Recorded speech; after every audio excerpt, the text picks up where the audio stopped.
What are we doing today, Benjamin? Hello? What are we doing today, Benjamin? Want to know about? It's moving. Oh, And it's coming off. you pulled away from me with that. That's what I'm saying. It freaking moves out, right?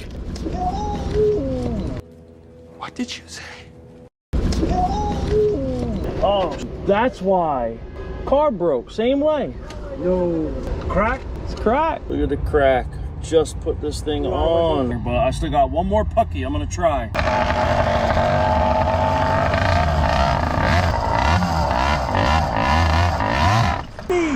What? A car hit me. Car's waiting. What, that truck? Yeah. They didn't stop or nothing? No. They were on this road just going straight Yeah. and then hit you. Yes, I was going straight. You'll see in the camera I went to the side. So they came into the shoulder? Yeah.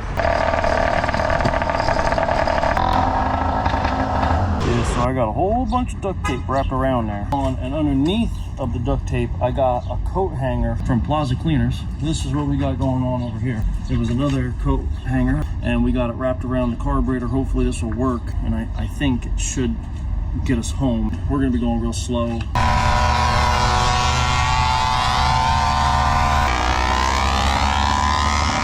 Welcome back to the channel, and thank you for tuning in to Johnny's Motorized Bicycles. As always, hit that like, hit the subscribe, and the little bell notification. Okay, so this is where we're at. So this is literally the second one in 3 days. I put up a short, you guys might have saw it, about me changing out the carburetor. So I put another carburetor on, this one. It broke in the exact same way, except this time the right side was cracked and the left side broke off. But you saw we were able to make it home. It was absolutely insane with what we had to do to get home, but we did get home. And that's the main thing, that's the important part. That's what really matters. So what we're gonna do is we're gonna take this off, and I have one more of these. I have a brand new one. So both of the ones that I used, I got from someone else. All right, I didn't buy them new. Putting another one on. This is the new one. I got this special for another build I was planning, and you can see it's all yellow. But it is brandy new, and we're gonna try it out. I think it's gonna break also, but you never know, maybe it won't. Let's switch everything out and then let's get it put on. Let's see where it goes from there. I turned the fuel on and it filled up the bowl. This has see-through bowl, so you can see it fill up, so that's cool. Shame, I really didn't want to use this carburetor on here, but at the same time, I don't want to use it on the one that I want to use it on if this is what they do. Now, I put the jet in, I put everything back basically stock, the way it was running before it broke earlier today. Do I have faith in this? Not even a little bit. I think it is 100% gonna break again. Now, I'm not gonna lie, this was a really bad break, okay? In a very good spot, and to be honest with you, if it would have broke somewhere else, we might not have been able to do what we did. But at the same time, if it wasn't built like this, it probably wouldn't have broken. But you can see I'm pulling on it. This part of the handlebar is completely detached from this part of the handlebar. And as you can see, I am pulling on it. When you go up and down, you can see there's a lot of movement. But back and forth, I'm holding the wheel right now. You can see it's really trying to move the wheel. So it was pretty sturdy on the way home. But at the same time, it is not sturdy. Oh, let's unwrap it. I put a lot of tape on here, but I didn't just put tape on here. When this happened, we were on our way to the mailbox. I wasn't riding Jokester because I was riding Tweaker, because I just finished the YD100 on Tweaker, which you guys have seen, and I just wanted to ride it myself to really get a feel for how it is. I wanted to see how the ports were doing and everything. I did a lot of work to that motor, and I just wanted to see how everything was. So I was riding that and Benny was riding this, because I figured this was tried, true, and tested, and it was impossible for him to break it. Yeah, see what happens when I think. So what we did is we finished going to the mailbox. Luckily, we were very close to the mailbox, the destination, and all we had to do was be careful from there. As soon as we left the mailbox, I then was riding Jokester because I didn't trust him to ride it, and I put him on Tweaker. Well, the whole time, when at the quick check, as you saw, the carburetor broke again. So that at the time, that was the second HP carb, or pucky imitation. So after we left the mailbox, we very slowly and carefully went to the closest mini mall that had stores in it that was close to what we needed. So all we could find was a 99-cent store. I couldn't go to an auto parts store or an actual hardware store because I was not trying to ride this far, because at the time this was not attached. This was literally sitting in my cup holder, and all you had was this piece of metal coming up here that you'll see in a second, and it's extremely jagged. And I was very worried about the clutch locking up or something happening, me just jamming and trying to hold and just impaling myself on this bar. So we were going slow. Also, starting the bike was kind of hard because, let's not forget, we had the trailer with us. So I didn't want to put the trailer on the other bike because of the carburetor issue, because that carburetor was broken and it was just falling off. It was still letting the bike run, but it was extremely lean and it was just causing problems all the way around. So we kept pushing it on, and eventually we got it to stay on for the most part with this. This is, or was, a coat hanger from a dry cleaner. So when we went next to the mini mall, we saw a 99-cent store that I was able to buy this duct tape. So I used this duct tape to hold it in place, then I wrapped the wire around it, and then I wrapped a buttload of duct tape around the wire and this piece of duct tape. And that got us all the way home.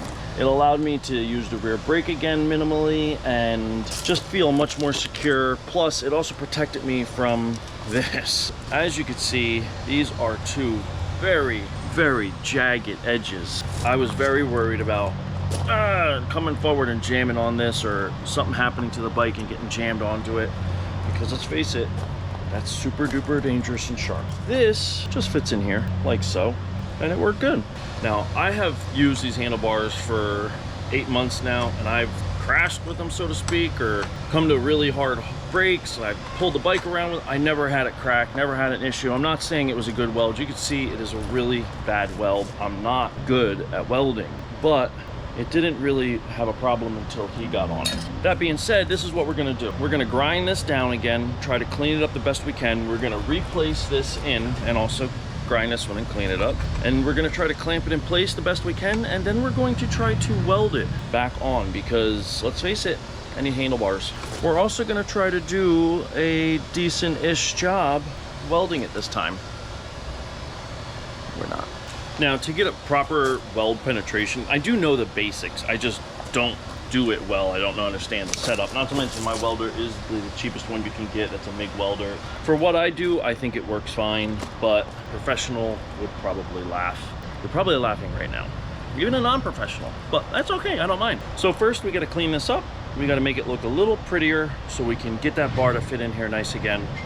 Get all the paint away so there's no contamination in the welds. Clean the other bar up, and then let's take it from there.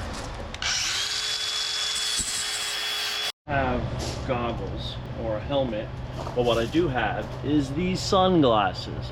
No, they're auto darkening like glasses, cheapest thing I could find pretty much. I want to get a full helmet, but this helps with my tan on my face, and I only know that because last time I got sunburned really bad when I was doing this in my room. Don't do this in your room, kids. Okay, so I have this set up basically where I want it. I have it hooked to the earth and we're plugged in.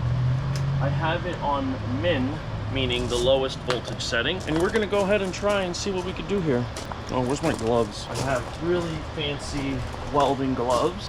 Okay, so they look like my old retired pair of riding gloves, but that's just coincidental. This is super thin metal that we're welding, so more than likely this is not gonna work, but we're gonna try anyway. Hear that sound? That's me burning right through it. One thing I did learn from the last time I welded, it's important to keep cleaning it, because as you could probably guess, I am not using Argon. Okay, it doesn't look great, but it looks decent enough. But I mean, she's stout, she's sturdy.